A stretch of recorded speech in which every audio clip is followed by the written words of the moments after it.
ये कहानी है यूजिन की, जिसने अपनी बेस्ट फ्रेंड को खो दिया जो प्रोस्टिट्यूशन का काम करती थी, ताकि ये दोनों यूरोप ट्रिप पर जा सके। अपनी बेस्ट फ्रेंड की मौत की वजह से यूजिन काफी गिल्ट में थी, तो उसने उन सारे पैसों को, उन सारे क्लाइंट्स को फिर से लौटाने का फैसला किया, इस उम्मीद में कि उसकी आत्मा को शांति मिलेगी और वो खुद भी इस गिल्ट से बाहर आ सकेगी। लेकिन उन पैसों को लौटाने में यूजिन को क्या क्या करना पड़ता है, यही हम आज की मूवी में देखेंगे। तो कहानी की शुरुआत में हमें दो लड़कियों को दिखाया जाता है, जिसमें से पहली लड़की का नाम यूजिन और दूसरी लड़की का नाम जोयोंग होता है। ये दोनों बेस्ट फ्रेंड्स होती है जो यूरोप ट्रिप पर जाना चाहती थी, जिसके लिए वो पैसे इकट्ठा करने में जुट गए थे। लेकिन काफी मेहनत के बावजूद भी वो पैसा इकट्ठा करने में सक्षम नहीं थे। जोयोंग फैसला करती है कि वो प्रोस्टिट्यूशन में जाएगी और यूजिन उसकी इन सब में मदद करेगी, जिसके बाद ये दोनों ऑनलाइन क्लाइंट्स ढूंढने में लग जाती है।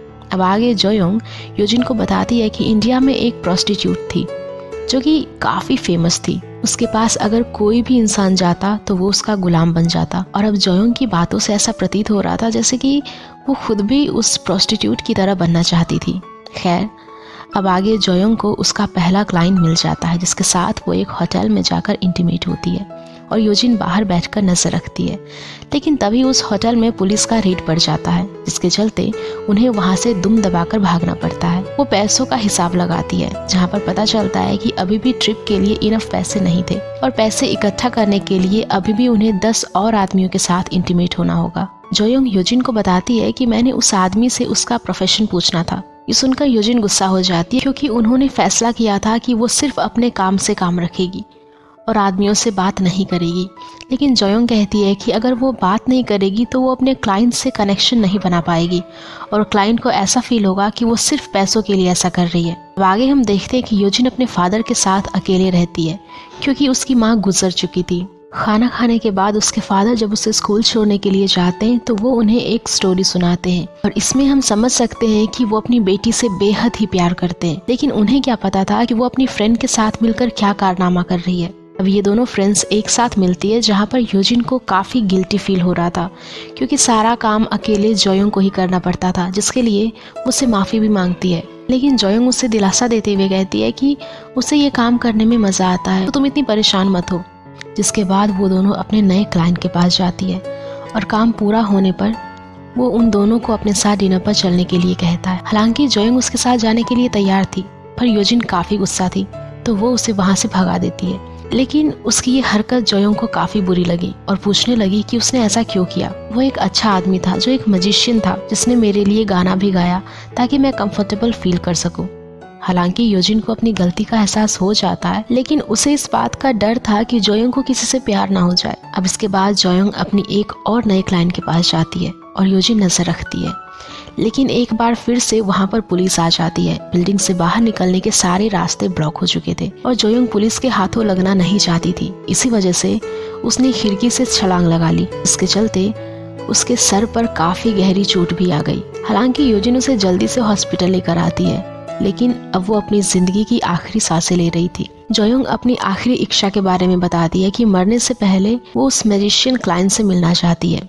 फिर जब यूजिन उस क्लाइंट को लेने के लिए जाती है तो वो काफी भाव खा रहा होता है, क्योंकि उसने पहले उसके साथ काफी बदतमीजी से बात की थी। लेकिन रीजन कुछ और ही था।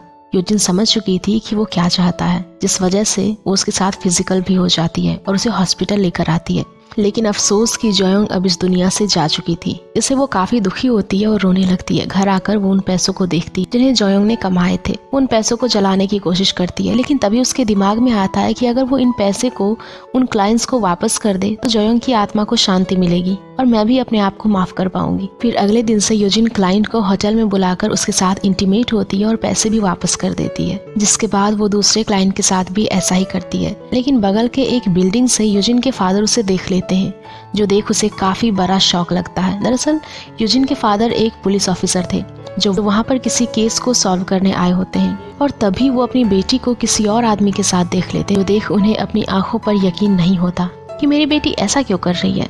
इसके बाद यूजिन एक और क्लाइंट के पास जाती है, लेकिन अब उसके फादर भी उसका पीछा कर रहे थे। फिर जब वो आदमी बाहर आता है तो वो उनसे पूछते हैं कि ये लड़की कौन थी। उसके कुछ ना बताने पर यूजिन के फादर उसे एक जोर का थप्पड़ लगा देते हैं, जिससे वो समझ जाता है कि इस लड़की के फादर हैं, और बिना कुछ बताए वो आदमी वहाँ से चला जाता है।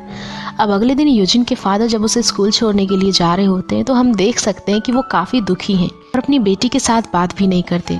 फिर छुट्टी लेकर वो एक बार फिर से अपनी बेटी का पीछा करते हैं, जहाँ पर पता चलता है कि वो आज भी अपने क्लाइंट के पास आई हुई है।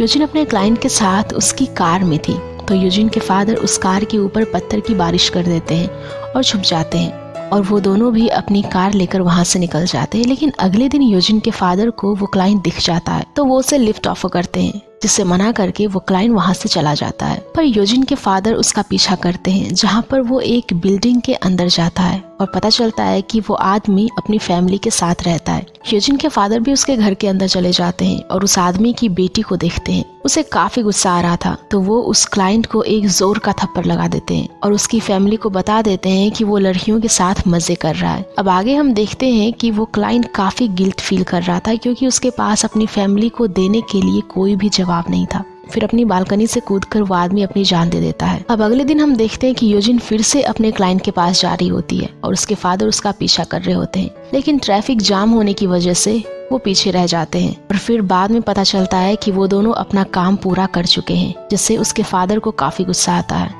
फिर वो उस क्लाइंट को बाथरूम के अंदर पकड़कर उसे पीटने लगते हैं और पीटते पीटते वो उस क्लाइंट की वहीं पर ही जान ले लेते हैं। और अब यूजिन वहां पर आती है तो उसकी लाश देखकर काफी डर जाती है और वहां से भाग जाती है। अब यूजिन ने सारे क्लाइंट को पैसे लौटा दिए थे, तो वो उस डायरी को फेंक कर अपने घर की ओर निकल जाती है। घर आकर वो देखती है कि उसके फादर सामान पैक कर रहे होते हैं, क्योंकि वो चाहते थे कि वो यूजिन की माँ की कब्र को देख कर आए, जो कि माउंटेन पर बनी हुई थी। फिर जरूरी सामान लेकर वो कब्र की ओर निकल जाते हैं और वहां पहुंचकर यूजिन के फादर काफी रोते हैं। अब इसके बाद पहाड़ी से उतरते समय उनकी कार एक जगह पर फंस जाती है, जिससे बाहर निकलने में वो दोनों काफी स्ट्रगल करते हैं। फिर जैसे तैसे कार को बाहर निकालकर वो नीचे आ जाते हैं, लेकिन अब काफी शाम हो चुकी थी, जिस वजह से उन्हें एक बूढ़े आदमी के यहाँ रुकना पड़ता है, जो उन्हें खाना भी खिलाता है। फिर रात को सब सोने के बाद हम यूजिन को देखते हैं, जो काफी रो रही होती है।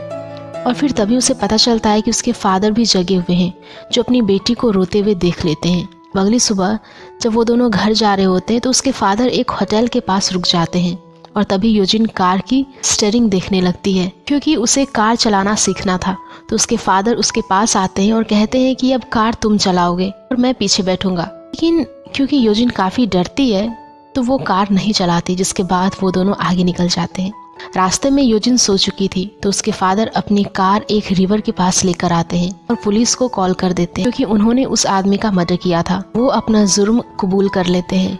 फिर जब यूजिन की आंख खुलती है तो उसके फादर पीछे से आकर उसे जान से मार देते हैं और उसे एक जगह पर दफना देते हैं। लेकिन रुको, पता चलता है कि वो तो सिर्फ एक सपना देख रही थी। वो देखती है कि उसके फादर पत्थरों को कलर लगाकर रास्ता बना रहे थे, ताकि वो अपनी बेटी को कार चलाना सिखा सके। वो अपनी बेटी को कार चलाना सिखा ही रहे होते हैं कि तभी पुलिस भी वहां पर आ जाती है और उसके फादर को अपने साथ लेकर चली जाती है। यानी कि अब यूजिन को अकेले ही कार चलाकर घर जाना होगा। अब फ्लैशबैक में हमें दिखाया जाता है कि यूजिन के फादर को एक डायरी मिल चुकी थी, जिसे उसने फेंका था। उन्हें यूजिन की मजबूरियों के बारे में पता चल चुका था, जिस वजह से वो अपनी बेटी को सही रास्ते पर लाना चाहते थे। और रास्ता बनाकर अपनी बेटी को कार चलाना सिखाना हमें यही बताता है कि वो अपनी बेटी को कभी मार नहीं सकते। वो अपनी बेटी को रास्ता दिखा रहे थे, क्योंकि पेरेंट्स अपने बच्चे को सिर्फ रास्ता दिखा सकते हैं, लेकिन उसके ऊपर सही सलामत चलना ये बच्चों की ही जिम्मेदारी होती है। फिर हम देखते हैं कि यूजिन जैसे तैसे अपनी कार को स्टार्ट करके घर जाने की कोशिश करती है और यकीनन वो घर पहुंच भी जाएगी। एंड इसी के साथ ये मूवी यहीं पर ख़त्म हो जाती है। सो गाइज, अगर आप लोगों को ये मूवी पसंद आई हो तो प्लीज़ वीडियो को लाइक करना, शेयर करना और ऐसे ही मूवीज़ के लिए हमारे चैनल को सब्सक्राइब भी कर देना। Thank you.